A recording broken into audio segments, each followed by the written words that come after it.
जय हिंद फ्रेंड्स। इस वीडियो में हम राजा शंकर शाह यूनिवर्सिटी छिंदवाड़ा के थर्ड ईयर का फाउंडेशन पेपर के बारे में डिस्कस कर रहे हैं। 2024 का ये पेपर है और ये पेपर सेकंड है।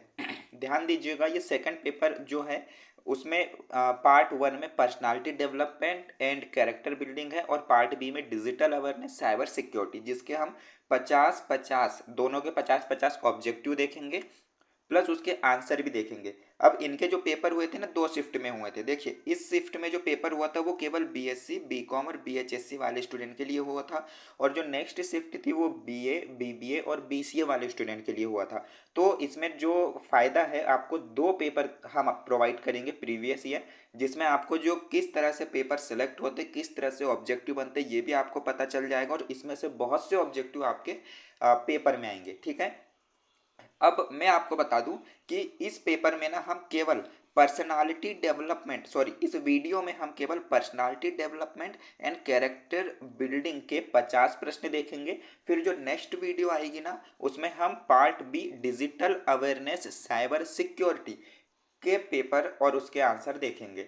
आई होप आप समझ गए होंगे, क्योंकि दोनों भाग ए और भाग बी एक साथ वीडियो बनाने में 1 घंटे से ज़्यादा की वीडियो बन जाएगी और इसमें आप भी बोर हो जाओगे, है ना। चलिए, तो हम सीधा स्टार्ट करते हैं, क्वेश्चन पेपर की ओर चलते हैं। इसमें कुछ पेजेस जो है, कुछ क्वेश्चंस वो क्लियर नहीं दिखेंगे, बट इसके लिए क्षमा चाहेंगे, पर हम आपको पढ़ के बता देंगे, है ना।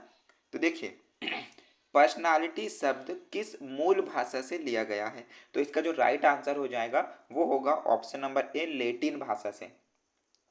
ठीक है। जो पर्सनालिटी शब्द है, ये हम देख रहे हैं पार्ट ए व्यक्तित्व विकास एवं चरित्र निर्माण के क्वेश्चन। नेक्स्ट वीडियो में हम आपको साइबर सिक्योरिटी और डिजिटल अवेयरनेस का बताएंगे। फिलहाल इस वीडियो में आप 50 क्वेश्चन जो है वो personality development and character building का देख लीजिए। परसोना शब्द का सही अर्थ है? तो परसोना शब्द का जो सही अर्थ है वो है मुखौड़ा। मुखौटा जो होता है, मुखौटा, ठीक है ना, परसोना शब्द का। चलिए नेक्स्ट देखेंगे। सिगमंड सिगमंड फ्राइड ने व्यक्तित्व के कितने अंग बताए हैं? तो इन्होंने जो व्यक्तित्व के अंग बताए हैं वो 3 बताए हैं, ये ध्यान रखना, सिगमंड फ्राइड ने। चरित्र विकास निर्माण में कौन सा तत्व शामिल नहीं होता? यहाँ पूछा है नहीं होता, ध्यान देना है ना। तो राइट आंसर क्या होगा? पर्यावरण। ओके, जो नहीं होता। नेक्स्ट, सृजनशीलता बालक का व्यक्तित्व कैसा होता है? तो इसका राइट आंसर होगा ऑप्शन नंबर डी, उपरोक्त सभी। मतलब यहाँ पे देखिए, बहिर्मुखी भी आएगा, अंतर्मुखी भी आएगा, उभयमुखी भी आएगा। तो राइट आंसर हो जाएगा उपरोक्त सभी। भाई, जिन भी स्टूडेंट ने सब्सक्राइब नहीं किया है वो सब्सक्राइब कर लेना, क्योंकि आपको हम सारे क्वेश्चन पेपर डबल प्रोवाइड कर रहे हैं, दो दो शिफ्ट के, है ना, फाउंडेशन के विथ आंसर्स के साथ। और जो मेजर माइनर इलेक्टिव वोकेशनल आपका सब्जेक्ट है ना, उसके भी प्रीवियस ईयर क्वेश्चन पेपर राजा शंकर शाह यूनिवर्सिटी के, और उसमें जो फाउंडेशन उसमें जो ऑब्जेक्टिव क्वेश्चन पूछा गया उसके भी आंसर दे रहे हैं। तो सब्सक्राइब करना बनता है, जिससे कि हम जैसे ही वीडियो अपलोड करेंगे आपको तुरंत नोटिफिकेशन मिलेगा और आप सबसे पहले उनके आंसर और वीडियो देख पाओगे। ओके, चलिए क्वेश्चन पे चलते हैं। पंचकोश सिद्धांत किस धर्म से लिया गया है? तो ये लिया गया भाई बौद्ध धर्म से।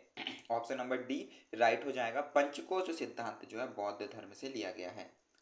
परिवार में कौन कौन शामिल होता है? तो परिवार में जो शामिल होते हैं, देखिए भाई, माता पिता व संतान तो होती है, माता पिता व दादा दादी और बच्चे भी होते हैं, दादा दादी दादा नाना मामा चाचा ये भी होते हैं। तो उपरोक्त सभी इसका राइट आंसर हो जाएगा, क्योंकि ये सब परिवार में शामिल होते हैं। ओके। मानसिक विकास में कौन सी योग्यता शामिल नहीं है? जो नहीं है, क्वेश्चन थोड़ा अच्छे से पढ़िएगा, है ना। तो इसका right answer option number D हो जाएगा, शारीरिक शक्ति। भाई, मानसिक विकास में शारीरिक शक्ति का कौन क्या लेन देन है? अगर आपका मानसिक विकास अच्छा है तो भाई दुर्बल पतला दुबला पतला व्यक्ति भी अपना पूरा काम कर जाएगा। ठीक है। और आपका मानसिक विकास में, ठीक है ना, आप तो समझ गए होंगे कि योग्यता शामिल नहीं है, तो शारीरिक शक्ति। ठीक। चलिए, शारीरिक विकास किस अवस्था में नहीं होता? तो बताइएगा। राइट आंसर इसका ऑप्शन नंबर सी हो जाएगा, प्रौढ़ावस्था।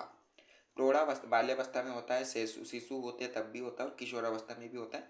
प्रौढ़ावस्था मतलब जब आप बुजुर्ग होने लगते हैं तब शारीरिक विकास रुक जाता है। नेक्स्ट है, नैतिकता के सिद्धांत पर काम करता है? क्या करता है भाई? तो उपरोक्त सभी, मतलब इदम अहम और परा अहम सभी करता है, तो उपरोक्त सभी हो जाएगा ऑप्शन नंबर डी।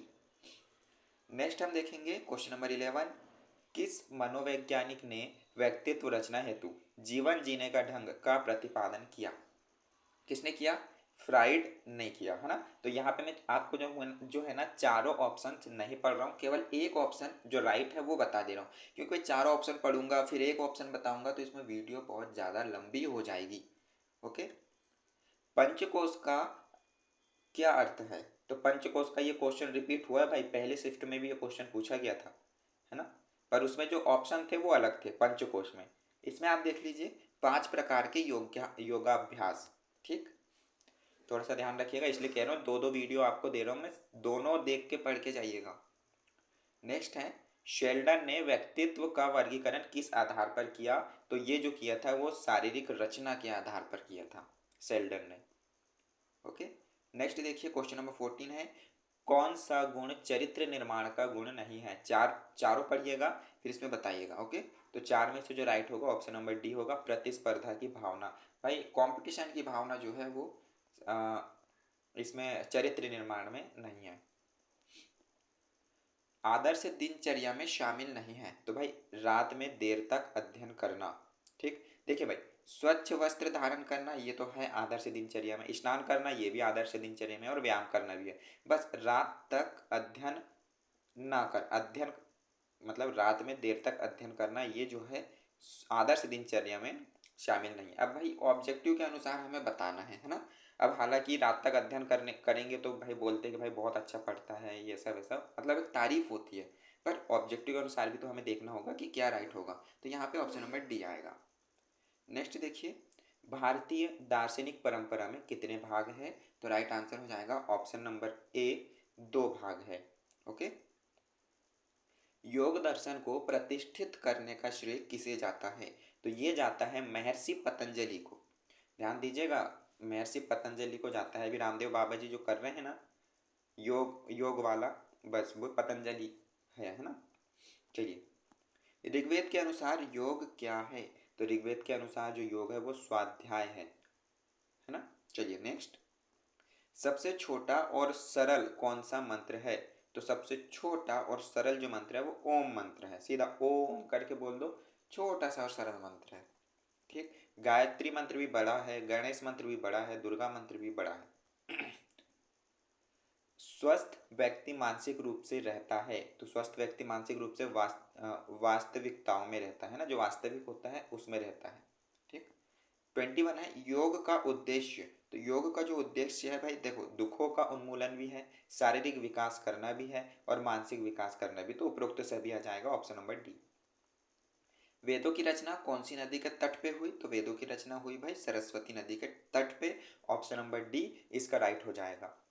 चलिए नेक्स्ट है 23 का, बच्चों को शारीरिक वृद्धि के लिए किस पोषक तत्व की आवश्यकता होती है? क्वेश्चन रिपीट हुआ है, शारीरिक वृद्धि के लिए यहाँ पे ऑप्शन नंबर डी राइट होगा, कार्बोहाइड्रेट, है ना। देखिए क्वेश्चन कैसे रिपीट हुआ, ये यहाँ पे शारीरिक वृद्धि पूछा है तो इसमें कार्बोहाइड्रेट आएगा। अभी जो कोशिकाएं होती है, मसल्स होते हैं, उसको उसके लिए क्या जरूरी है? तो प्रोटीन। ये मतलब क्वेश्चन रिपीट हुआ है पर उस वो प्रोटीन वाला था, ये कार्बोहाइड्रेट वाला पूछा है, ये ध्यान देना आप, है ना। चलिए नेक्स्ट है, मन को एकाग्रता के साथ एक विषय पर लगाना क्या कहलाता है? तो बताइएगा भाई क्या कहलाता है? राइट आंसर हो जाएगा ध्यान, ध्यान कहलाता है। नेक्स्ट, जनता के प्रति उत्तरदायी शासन व्यवस्था का नाम है, क्या है? तो राइट आंसर होगा भाई लोकतंत्र। जनता के प्रति उत्तरदायी शासन व्यवस्था का नाम लोकतंत्र है। ओके। नेक्स्ट, भारत एक जो है ना धर्मनिरपेक्ष राष्ट्र है, ना तो मुस्लिम राष्ट्र है ना तो हिंदू राष्ट्र है, एक धर्मनिरपेक्ष राष्ट्र है भाई, सभी धर्म समान रूप से रहेंगे, है ना। तो ऑप्शन नंबर बी राइट होगा। नेक्स्ट, यम का अर्थ किनके संगम से लिया गया है? तो ये लिया गया है मन के, वचन के, कर्म के, तीनों के संगम से मतलब उपयुक्त सभी इसका राइट आंसर हो जाएगा। 28 का क्वेश्चन देखेंगे हम, सांस लेने में कौन सी क्रिया शामिल है? तो सांस लेने में श्वास, ये ऑप्शन नंबर बी इसका राइट होगा। थोड़ा सा आप चेक जरूर कीजिएगा, क्योंकि दौड़ना, बैठक, सोना ये तो नहीं होगा, श्वास ही होगा, है ना। थोड़ा सा ब्लर है पर मैं आपको पढ़ के बता दे रहा हूँ, आपको अगर समझ नहीं आ रहा होगा तो मैंने बताया था आपको, एक दो पेज जो है, 2-3 पेज वो थोड़े से क्लियर आपको नहीं दिखेंगे। संतोष का क्या अर्थ है? संतोष बोले तो किसी का नाम नहीं, जो हमें संतोष मिलता है ना, प्राप्त होता है वो। तो क्या है? धैर्य रखना, है ना। चलिए नेक्स्ट है, गीता में भक्ति का मार्ग किसे बताया गया? तो गीता में भक्ति का मार्ग जो है वो ज्ञान को, भक्ति को और कर्म को, मतलब उपयुक्त सभी इसका राइट आंसर हो जाएगा। ओके। चलिए नेक्स्ट प्रश्न देखेंगे 31, जिसमें पूछा है भारत में मताधिकार की आयु, सभी को पता है 18 वर्ष होने पे आपको मताधिकार प्राप्त हो जाता है, आप वोट कर सकते हैं। प्रथम अंतर्राष्ट्रीय योग दिवस मनाया गया था, कब मनाया गया था भाई? तो इसका राइट आंसर हो जाएगा, जो प्रथम अंतर्राष्ट्रीय योग दिवस मनाया गया वो 21 जून 2015 को मनाया गया, है ना। ध्यान याद रखिएगा, और हर साल 21 जून को ही अंतर्राष्ट्रीय योग दिवस मनाया जाता है, पर प्रथम जो है 2015 में मनाया गया था। नेक्स्ट देखेंगे हम, भारतीय ज्ञान परंपरा का प्रथम स्रोत क्या है? तो भारतीय ज्ञान परंपरा का प्रथम स्रोत है वेद। वेद से ही सारी भारतीय ज्ञान परंपरा हमें प्राप्त होती है। स्वावलंबन से क्या आशय है?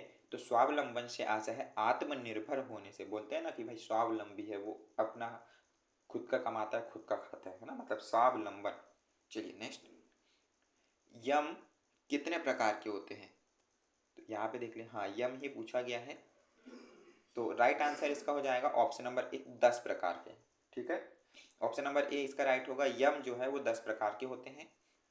मनोवृत्ति के विरोध का नाम ही योग है, यह परिभाषा किसने दिया था? तो ये जो परिभाषा है महर्षि पतंजलि जी ने दिया था। ओके। चलिए इस वीडियो में हम व्यक्तित्व विकास वाला जो फाउंडेशन है 50 क्वेश्चन वो डिस्कस कर रहे हैं। नेक्स्ट वीडियो में हम साइबर सिक्योरिटी का डिस्कस करेंगे। हालांकि सभी के आपको दो दो पेपर हम प्रोवाइड कर रहे हैं। साथ में अगर आपका मेजर माइनर इलेक्टिव वोकेशनल जो भी सब्जेक्ट है कमेंट में जरूर बताइएगा। हम जितने भी पेपर हमारे पास है प्रीवियस वो तो हम प्रोवाइड कर कर रहे हैं, और जो आप सब्जेक्ट बताओगे उसको भी हम कोशिश करेंगे। ठीक है। चलिए, नेताजी सुभाष चंद्र बोस की जन्म तिथि क्या है? तो जो नेताजी सुभाष चंद्र बोस जी हैं इनकी जन्म तिथि यहाँ पे हो जाएगी 23 जनवरी 1897। ऑप्शन नंबर बी राइट हो जाएगा, 23 जनवरी 1897। रामायण के रचयिता सभी को पता होनी चाहिए, वाल्मीकि जी हैं। ओके। समर्पण से क्या आशय है? तो समर्पण से आशय है पूर्ण समर्पण, है ना, ऐसा नहीं कि आधा समर्पण कर दिए। चलिए नेक्स्ट प्रश्न देखेंगे, भारतीय संविधान में कितनी राजभाषाएं हैं? राजभाषा के बारे में पूछा गया है, आपको पता होनी चाहिए कितनी राजभाषाएं हैं, कंपटीशन की दृष्टि से भी महत्वपूर्ण है। राइट आंसर हो जाएगा 22, ऑप्शन नंबर बी 22, 22 राजभाषाएं हैं। क्योंकि अभी जो है राष्ट्रीय भाषा का दर्जा नहीं मिला है किसी भी लैंग्वेज को, इसलिए राजभाषा है। रामकृष्ण मिशन की स्थापना किसने की थी? तो रामकृष्ण मिशन की जो स्थापना है वो स्वामी विवेकानंद जी ने की थी। एक बार आप क्रॉस चेक जरूर कीजिएगा। ठीक है। अंतर्राष्ट्रीय योग दिवस की शुरुआत किस देश से हुई थी? तो ऑफिशियली बात है कि भाई योग हमारे भारत से आया है, तो भारत ने ही की है। ऑप्शन नंबर सी राइट हो जाएगा अंतर्राष्ट्रीय योग दिवस की। हिंदी दिवस कब मनाया जाता है? सभी को पता होनी चाहिए, हिंदी दिवस 14 सितंबर को मनाया जाता है। ऑप्शन नंबर ए इसका राइट हो जाएगा 14 सितंबर। नेक्स्ट है, स्वामी विवेकानंद के जीवन दर्शन पर सर्वाधिक प्रभाव है ना, वेदांत का। ऑप्शन नंबर ए इसका भी राइट आंसर हो जाएगा।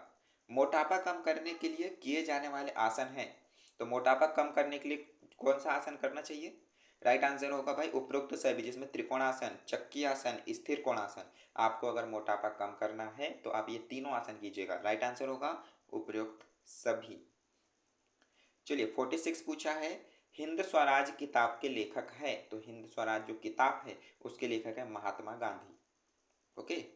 चलिए, स्वामी विवेकानंद का वास्तविक नाम क्या था?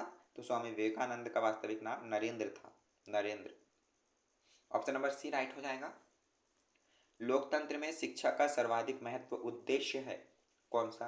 भाई ऑप्शन बताइए, जिसको पता है कमेंट भी कर सकते हैं, है ना। राइट होगा ऑप्शन नंबर ए सभी को शिक्षित करना।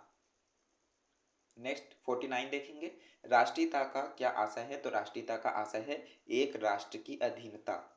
अब देखिए इसके बाद जो है ना हम ये 50वां क्वेश्चन भी बताएंगे, थोड़ी दो 1 मिनट वेट कीजिए।